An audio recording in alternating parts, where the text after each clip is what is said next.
مولاي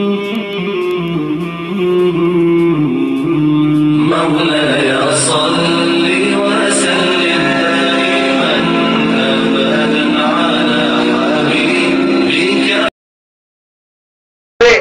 انسانیت کی کھال میں ملبوس رہتے ہوئے یہ نہیں سمجھتا کہ پھر معاشرہ کیا ہے اور اچھا معاشرہ کیا ہے. جب حیوانیت غالب آتی ہے تو پھر ہوتا یہ ہے کہ بیٹا باپ کا نافرمان ہو جاتا ہے، باپ بیٹے کا حق مارنے والا ہو جاتا ہے، بھائی بہن کو میراث میں سے محروم کرنے والا بن جایا کرتا ہے، اور ایک بھائی دوسرے بھائی کو کورٹ کچہری تک گھیسنے کے لیے تیار ہو جاتا ہے.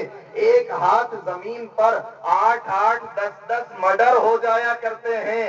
ذرا ذرا سے حصے پر لوگ جیلوں کی سلاخوں کے پیچھے پہنچ جایا کرتے ہیں. میں کہیں اور کی نہیں سنا رہا ہوں، اپنے ہی ضلع کی سنا رہا ہوں.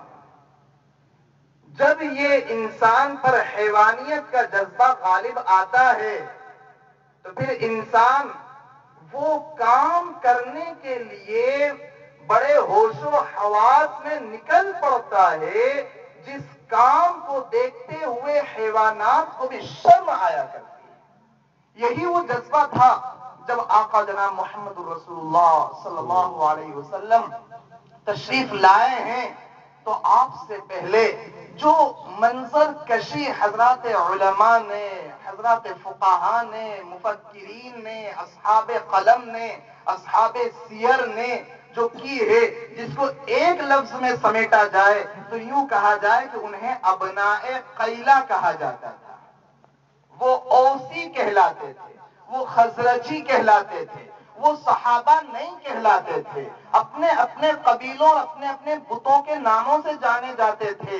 لیکن جب اس معاشرے پر، کہیے بگڑے ہوئے سماج پر، بگڑی ہوئی صورت پر، بگڑی ہوئی سیرت پر، بگڑے ہوئے اخلاق پر، بگڑے ہوئے معاشرے پر، بگڑے ہوئے بیٹوں پر، بگڑی ہوئی بیٹیوں پر، اور بگڑی ہوئی ماؤں پر، بگڑے ہوئے بھائیوں پر اور بگڑی ہوئی بہنوں پر جب آقا جناب محمد الرسول اللہ صلی اللہ علیہ وسلم نے اصلاح کا فارمولہ پیش فرمایا ہے تو وہی ابناء قیلہ، وہی اوس اور خزرج کے رہنے والے اور وہی اپنے اپنے قبیلے اور اپنے اپنے بتوں کے نام سے جانے جانے والے، وہ سب کے سب ایک لفظ الصحابہ کے نام سے جانے جانے لگے. کیوں؟ اس لیے کہ اللہ کے رسول صلی اللہ علیہ وسلم کے پاکیزہ معاشرے کی اصلاح ان کو نصیب ہو رہی تھی. اللہ کے رسول صلی اللہ علیہ وسلم کی صحبتیں انہیں میسر آ رہی تھی.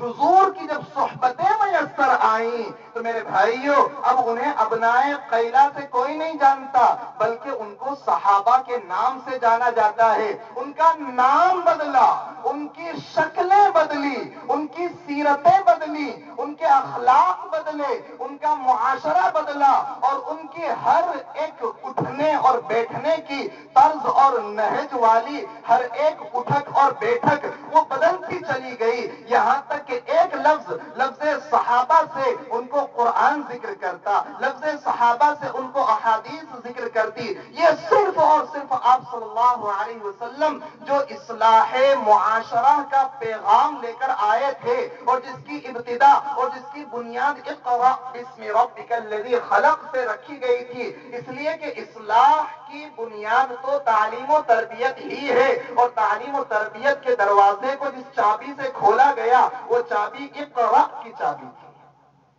جب وہ چابی لگی، تالا کھلا تو ان حضرات کی صورتیں، سیرتیں، معاشرتیں اور ان کے اخلاق، معاملات اور کیریکٹر وہ سب کے سب بدلتے چلے گئے. یہاں تک کہ ان کو ایک لفظ صحابہ سے یاد کیا جاتا ہے. یہ کیا ہوا؟ صحبت اثر کیے بغیر نہیں رہتی. اچھوں کی صحبت ہو تو انسان کو اچھا بنا دیا کرتی ہے، بروں کی صحبت ہو تو انسان کو برا بنا دیا کرتی ہے. میرے بھائیوں، آقا کی صحبت سے بڑھ کر کوئی اور صحبت نہیں ہو سکتی تھی. آقا کی محبت سے بڑھ کر، آقا کی مودت سے بڑھ کر، آقا کی رحمت سے بڑھ کر کوئی اور رحمت، مودت اور محبت نہیں ہو سکتی تھی، جس کے نتیجے میں وہ ابنائے قیلا، وہ لڑاکو، وہ ڈاکو، وہ غارت گیری کرنے والے، وہ چور اچکے لٹیرے، وہ سب کے سب رضی اللہ عنہم ورضوا عنہ کا مصداق قرار پائے. تو میرے بھائیوں، جب حیوانیت کا جذبہ غالب آتا ہے تو انسان اپنے اخلاق کو بھول جاتا ہے، اپنی سیرت کو بھول جاتا ہے، اپنے معاملات کو صحیح کرنے کو بھول جاتا ہے. یہ کب ہوتا ہے؟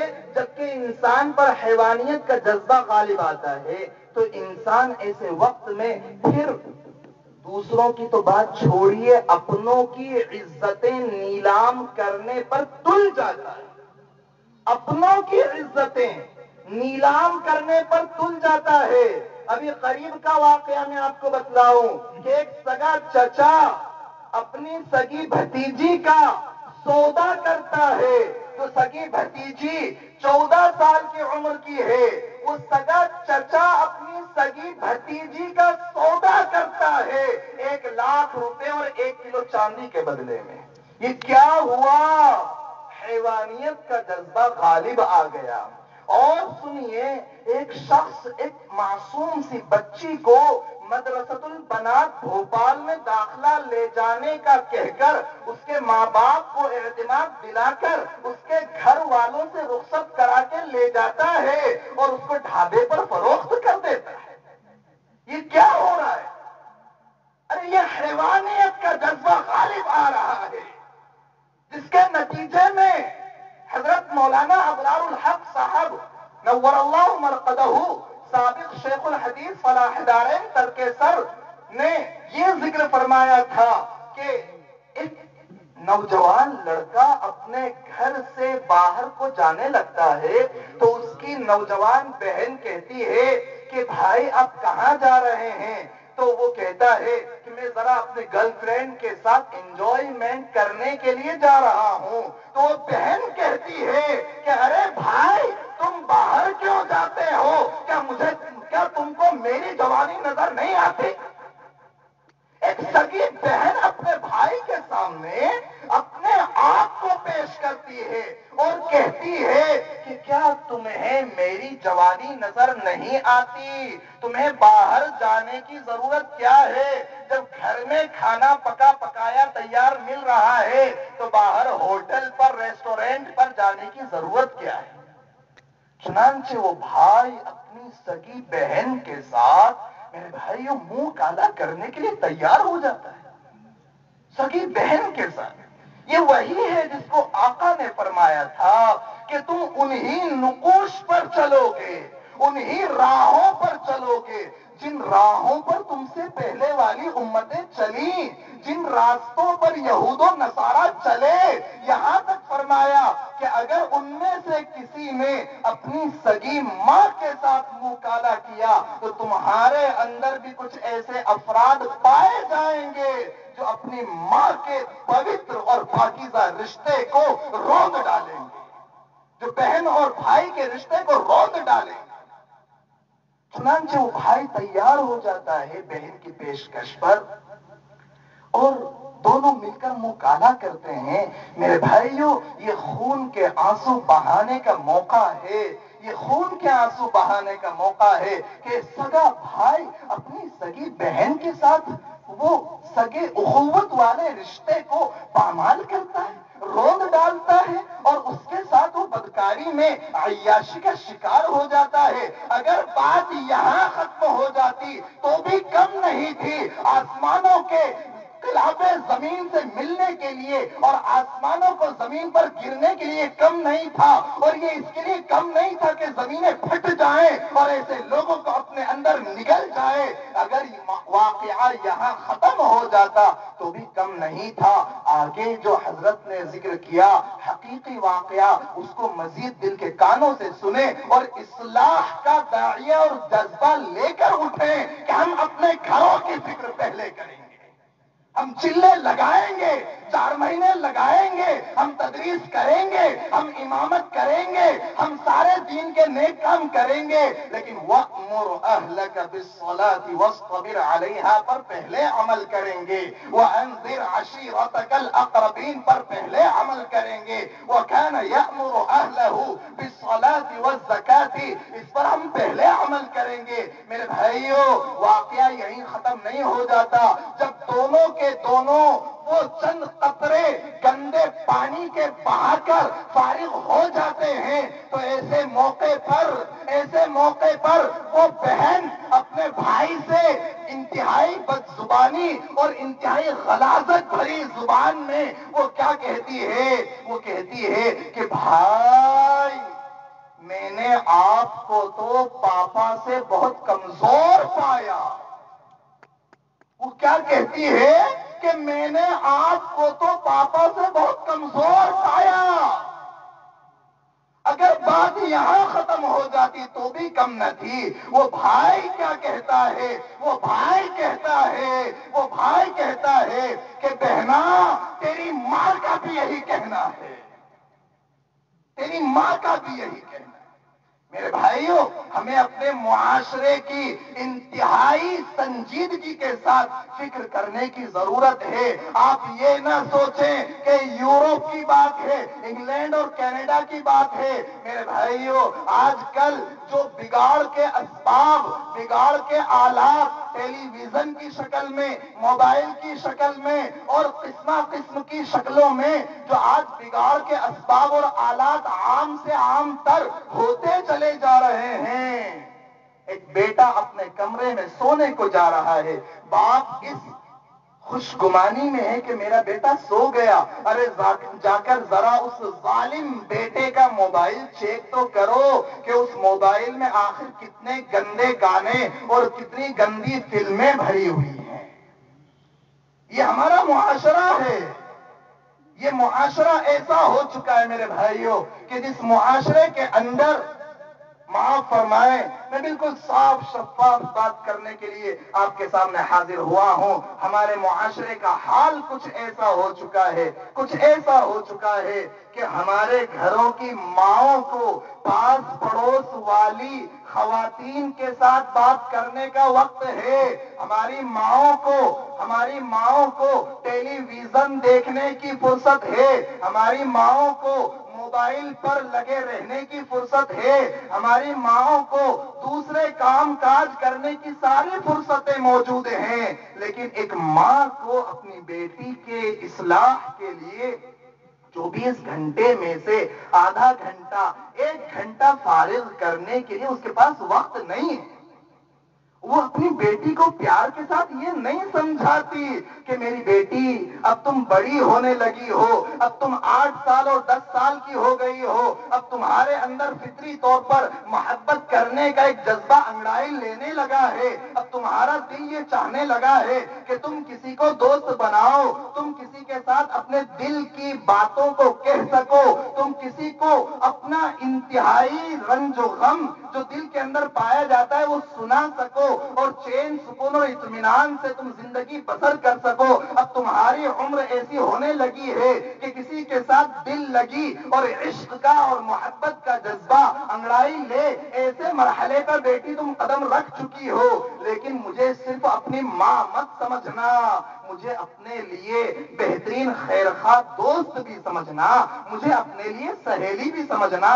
بیٹی، اگر تمہیں کچھ پوچھنا ہو تو بے جھجک پوچھ لینا، تمہارے دل میں اگر کوئی بات پیش آتی ہو تو میری بیٹی تم اپنے دل کی بات بلا تکلف میرے سامنے پیش کر سکتی ہو۔ میں بھی کسی زمانے میں جوان تھی، میرے دل کے اندر بھی ایسے خیالات آیا کرتے تھے اور ناجائز تعلقات قائم کرنے اور ناجائز محبتیں قائم کرنے کے انجام بد کیا ہوا کرتے ہیں. میری بیٹی اگر اس راستے پر جاؤ گی تو بے عزتیاں آئیں گی اور ذلتیں آئیں گی اور رسوائیاں آئیں گی. اس لیے کہ اللہ تبارک و تعالیٰ کی ذات وہ ہے جو دینا جانتا ہے تو لینا بھی جانتا ہے، عزت عطا کرنا جانتا ہے تو ذلت بھی دینا جانتا ہے. اگر 7ویں آسمان پر اٹھانا جانتا ہے تو 7ویں زمین کے نیچے وہ دبا دینا بھی جانتا ہے. اس لیے کہ بوقت شام سورج سے حکومت چھین لیتا ہے. اللہ تبارک و تعالی بوقت شام سورج سے حکومت چھین لیتا ہے. دن بھر سورج حکومت کر رہا ہوتا ہے، اپنے وہ آفتاب اپنی آفتاب کے ساتھ نکلا ہوا کرتا ہے اور لوگوں کو اپنے کرتوں کو اپنے کندھے پر رکھنے پر مجبور کر دیا کرتا ہے، پسینوں میں شرابور کر دیا کرتا ہے. ایک اس کا عنفوان شباب ہوا کرتا ہے. لیکن اللہ تبارک و تعالیٰ کی شان کیا ہے؟ بوقت شام وہ سورج سے حکومت چھین لیتا ہے. بوقت شام وہ سورج سے حکومت چھین لیتا ہے. صبح میں ستاروں سے قیادت چھین لیتا ہے. صبح میں ستاروں سے قیادت چھین لیتا ہے. قرینے سیکھ لو، قرینے سیکھ لو اس کی زمین پر چلنے پھرنے کے. قرینے سیکھ لو اس کی زمین پر چلنے پھرنے کے. تکبر کرنے والوں سے وہ دولت چھین لیتا ہے. تکبر کرنے والوں سے وہ دولت چھین لیتا ہے. اور قدر کر لو روٹی کے ان چند نوالوں کی، قدر کر لو روٹی کے ان چند نوالوں کی. ناقدری کرنے والوں سے وہ نوالے چھین لیتا ہے. تو کبھی ماں اپنی بیٹی کو ذرا پیار محبت کے ساتھ یہ سکھائے سمجھائے کہ بیٹی اب تیری عزت ہماری عزت ہے، اب تیری زندگی ہماری زندگی ہے، اب تو بڑی ہونے لگی ہے، تو جوانی کے مرحلے پر قدم رکھ رہی ہے. دیکھنا کوئی ناجائز قدم نہ اٹھا لینا، دیکھنا کوئی ایسا قدم نہ اٹھا لینا کہ جس کے نتیجے میں ہم کو ناجائز اور حرام ہونے کے باوجود خودکشی کرنا پڑ جائے. میری بیٹی اگر تمہارے دل میں کوئی جذبہ آئے تو اسے ہم سے بانٹنا اور ہمارے سامنے اس کو پیش کرنا. میری بیٹی اب تم جب جوان ہونے لگی ہو، کسی کے گھر کی عزت، کسی کے گھر کی رونق اور کسی کے گھر کی بیٹی بن کر جانے والی ہو. اور یاد رکھو کہ تمہارا اصلی گھر یہ نہیں بلکہ اصلی گھر تو وہ ہوگا. تم وہاں اس کو جو دلہے کی ماں ہوگی اس کو ساس نہ سمجھنا بلکہ اس کو اپنی ماں سمجھنا. اور یہ یقین کر لینا کہ اسی کے قدموں کے نیچے تمہارے لیے جنت ہے. اور جو تمہارے خاوند کا باپ ہوگا وہ تمہارے لیے سسر نہیں بلکہ تمہارے لیے باپ ہوگا. اور یہ یقین کر لینا کہ وہی جنت کا بہترین دروازہ ہوگا. میری بیٹی تمہارا اصلی گھر وہ ہوگا اور تمہارا شوہر اگر راضی ہوگا تو اللہ راضی ہوگا اور شوہر ناراض ہوگا تو اللہ ناراض ہوگا. کون ماں ہے جو 24 گھنٹوں میں آدھا گھنٹہ نکال کر اپنی بیٹی کو ایسی تعلیم دیتی ہو؟ کون ماں ہے اور کون باپ ہے جو اپنے بیٹے کو ڈانٹنے ڈپٹنے کے علاوہ ذرا پیار محبت سے اس کو ایسے سمجھاتا ہو جیسے ایک دوست اپنے دوست کو سمجھایا کرتا ہے. بیٹے کو کہے کہ بیٹا کبھی میں بھی جوان تھا، میں نے بھی کبھی کبھی آنکھ لڑا لی تھی اور مجھ سے بھی کچھ گناہ ہو گئے تھے. یہاں تو ہوتا یہ ہے کہ باپ جب بیٹے کی اصلاح کرنے پر آتا ہے اور اصلاح پر جب کمر باندھتا ہے تو ایسے اصلاح کرتا ہے، ایسے اصلاح کرتا ہے، پتہ لگتا ہے کہ اس بزرگی پر کبھی جوانی تو آئی ہی نہیں تھی. ان بڑے میاں کی جوانی تو بڑی بے داغ رہی. ایسا لگتا ہے کہ جبرائیل امین کی گود سے اصلاح کر رہے ہیں. ایسا لگتا ہے کہ انہوں نے تو کبھی جوانی میں رنگینیاں دیکھی ہی نہیں. ایسا لگتا ہے کہ ان پر تو کبھی عنفوان شباب آیا ہی نہیں، کبھی شباب کی بہاریں اس گلزار پر آئی نہیں. ایسا لگ رہا ہوتا ہے ہر وقت ڈانٹ ڈپٹ، ذرا ہتھیار اور ذرا وہ لکڑی کے ساتھ اصلاح. میرے بھائیو، آقا جناب محمد رسول اللہ صلی اللہ علیہ وسلم کی اصلاح کے انداز کو دیکھیے. آقا جہاں حضرات صحابہ اکرام کے معلم بنے ہوئے ہیں، وہیں حضرات حسنین کے لیے آپ بہترین نانا بن کر اصلاح بھی کر رہے ہیں، ان کے ساتھ کھیل بھی رہے ہیں کہ اللہ کے رسول صلی اللہ علیہ وسلم گھوڑا بنے ہوئے ہیں اور حضرات حسنین باری باری کمر پر سوار ہو رہے ہیں، اور قربان جائے میرے آقا کی محبت پر، جان نثاری پر، کہ آقا سجدہ کر رہے ہیں، صاحبزادی یا نواسے وہ آپ کی پیٹھ پر آ جاتے ہیں، آپ کی گردن پر چڑھ جاتے ہیں، تو آپ سجدے کو لمبا کر دیا کرتے ہیں. جب تک کہ وہ اٹھ نہیں جاتے، وہ اتر نہیں جاتے، تب تک آپ سجدے سے سر نہیں اٹھاتے ہیں. جہاں آپ ادھر اخلاق کی تعلیم دے رہے ہیں، تو وہاں آپ صلی اللہ علیہ وسلم بچوں کے دلوں میں محبت بھی ویسی پیدا فرما رہے ہیں، ویسی پیدا فرما رہے ہیں. تو میرے بھائیوں، میں صاف اور سچی بات کہنا چاہوں گا کہ آج ضرورت ہے، آج کے ماحول کو دیکھتے ہوئے، کہ ہم اپنے بچوں کی اصلاح کے لیے محبت اور پیار بھرا انداز اختیار کریں. کہیں ایسا نہ ہو کہ کل کو جب یہ بچے جوان ہو جائے تو ہمیں آنکھیں دکھانے لگ جائیں. کہیں ایسا نہ ہو کہ بچے جب جوان ہو جائیں تو ہمیں گالیاں دینے پر مجبور ہو جائیں. کہیں ایسا نہ ہو کہ بچے جب بڑے ہو جائیں تو ہمارے اوپر ہاتھ اٹھانے پر مجبور ہو جائیں. واقعہ بڑا مشہور ہے کہ ایک بیٹا اپنے باپ کو مارتا ہوا لے جا رہا ہے، اور باپ مار کھاتا ہوا چلا جا رہا ہے، بغیر آواز نکالے ہوئے، آنکھوں سے آنسو برساتا ہوا چلا جا رہا ہے، چلا جا رہا ہے، چلا جا رہا ہے. کافی دور جب پہنچ گیا، ایک درخت سے لپٹتا ہے اور کہتا ہے کہ بیٹا بس اب رہنے دے. تو بیٹے نے پوچھا، بڈھے اب تک تو نے بس نہیں کیا، اور اب یہیں آ کر تو نے بس کیوں کہا؟ یہیں آ کر کیوں کہا کہ اب رہنے دے؟ اس سے پہلے بھی تو کئی ساری جگہیں آئی تھی، اس سے پہلے بھی تو کئی سارے درخت آئے تھے.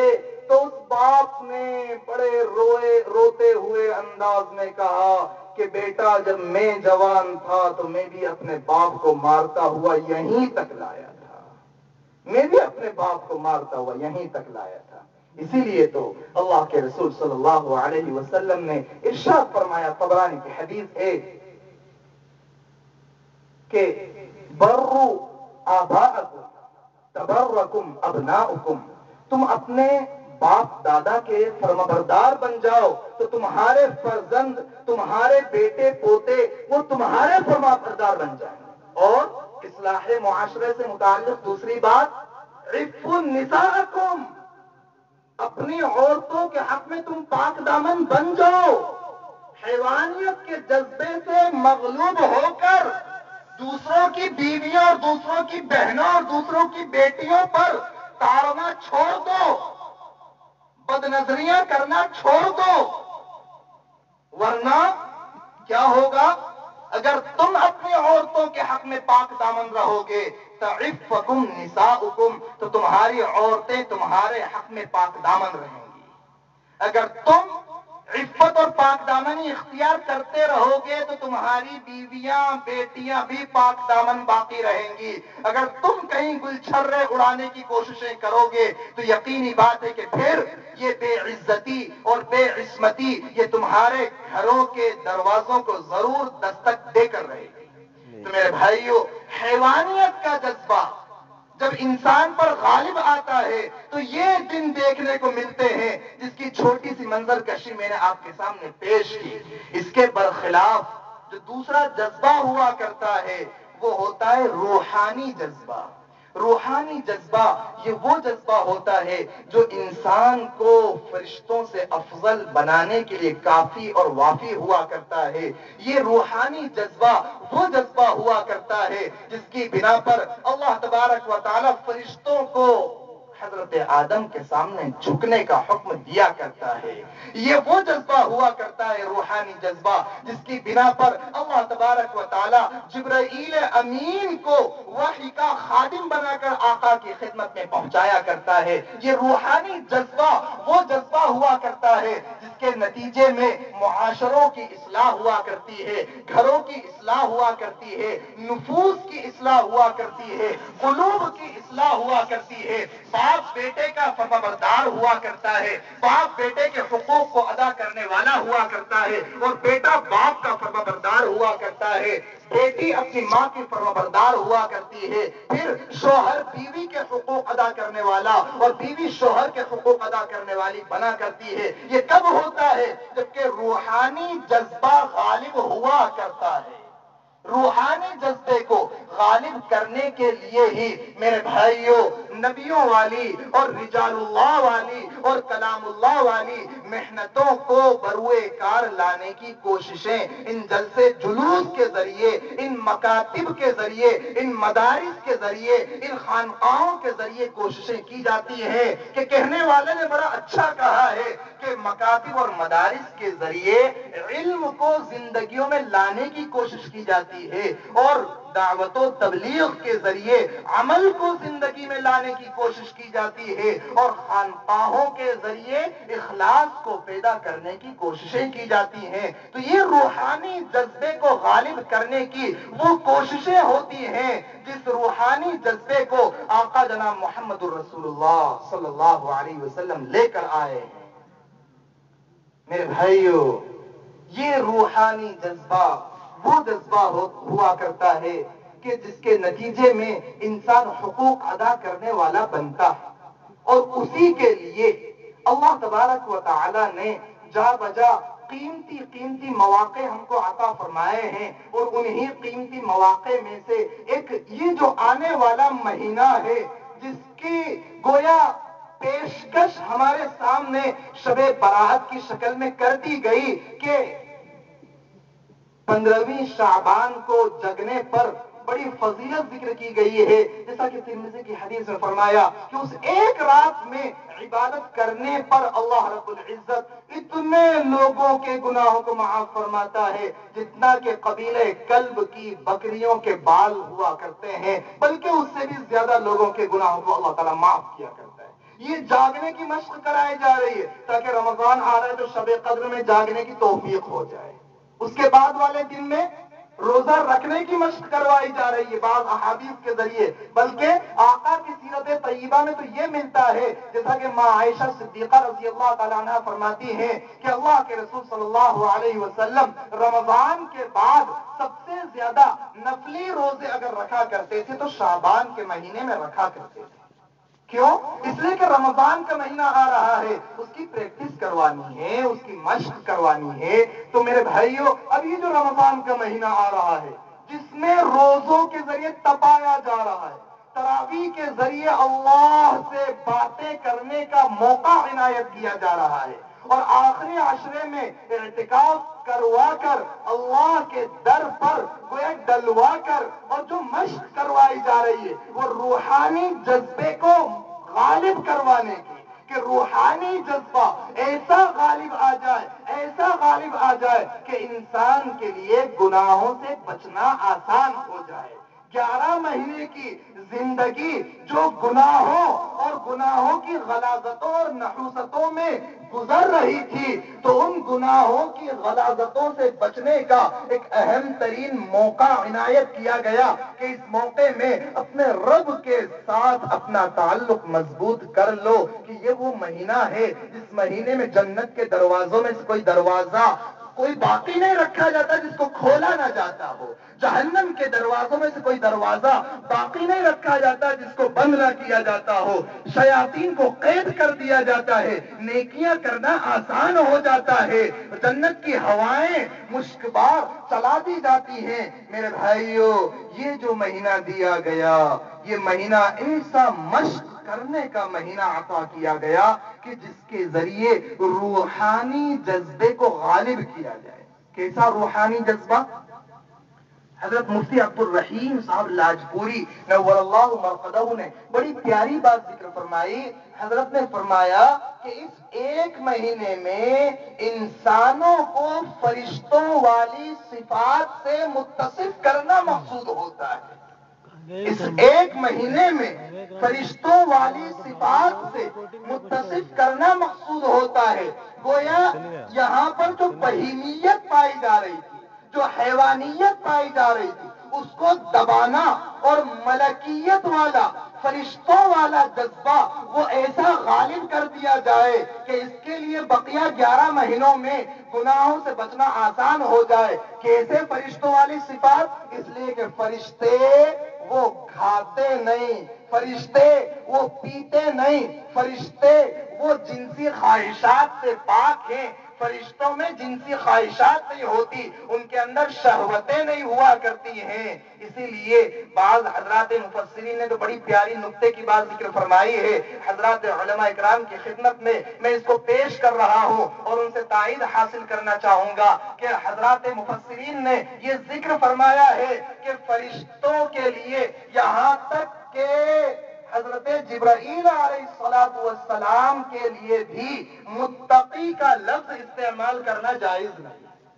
حضرت جبرائیل کو کوئی کہے کہ متقی ہے، یہ جائز نہیں. کیوں بھائی؟ کہ اس لیے کہ متقی اسے کہتے ہیں جس میں گناہ کرنے کا جذبہ موجود ہو اور پھر گناہ سے بچے. اور فرشتوں میں تو گناہ کرنے کا جذبہ ہی نہیں ہوتا ہے، ان کو تو بچنا ہی بچنا ہے.